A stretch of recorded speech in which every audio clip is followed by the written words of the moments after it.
What's up sa inyo mga katropang galaso? Ako na naman to sa akin. So, titingin tayo ng dried mango in Cebu. Ito yung dried mango. Ayan. Sobrang laki na yata. Hindi ko kung mauubos mo to. Para sana, maubos ko lang to ng 3-4 siguro. Pag ganito kasing pagkain na favorite ko, tinitipid ko talaga. So, buksan na natin. Ay, teka lang. Ay, pabukas ah. Ay, pabukas ah. Kagatin ko na lang. Oh. Oh.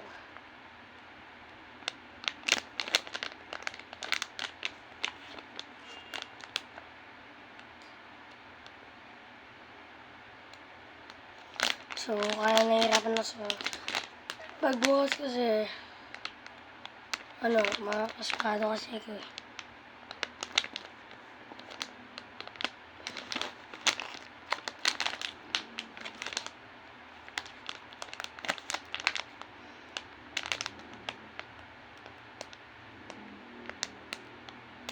Wala ako ba? Okay.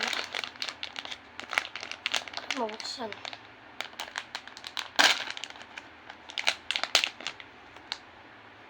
Ang bango niya guys.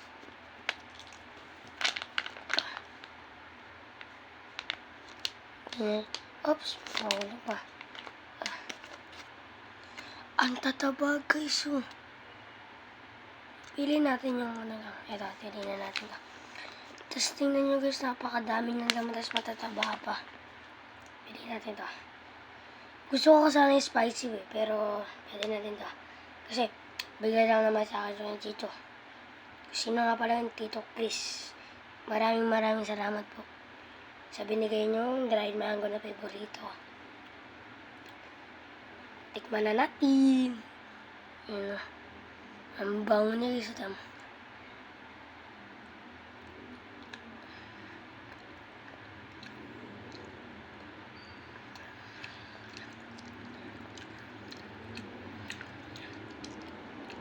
Ang sarap niya guys.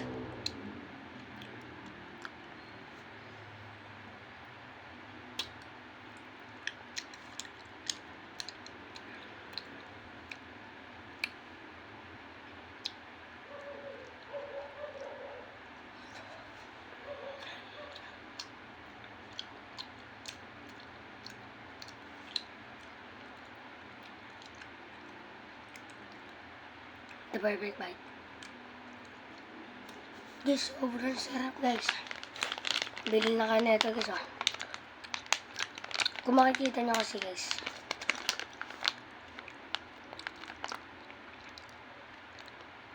Ang dami niyang laman.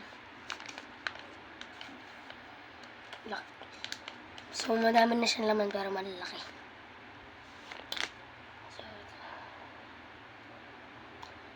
The perfect bite para sa inyo at mga solid supporter ko dyan.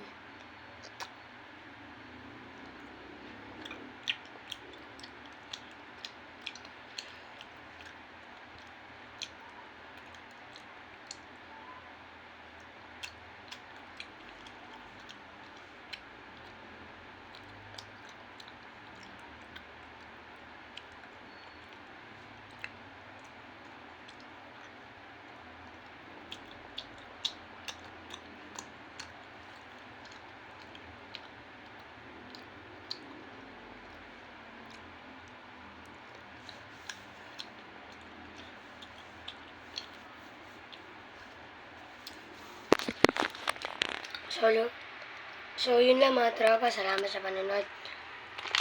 At sana bilhin na kayo nito. Sarap to. Dried mango. Ano siya guys? Sobrang dami niya. Tapos malalaki pa laman.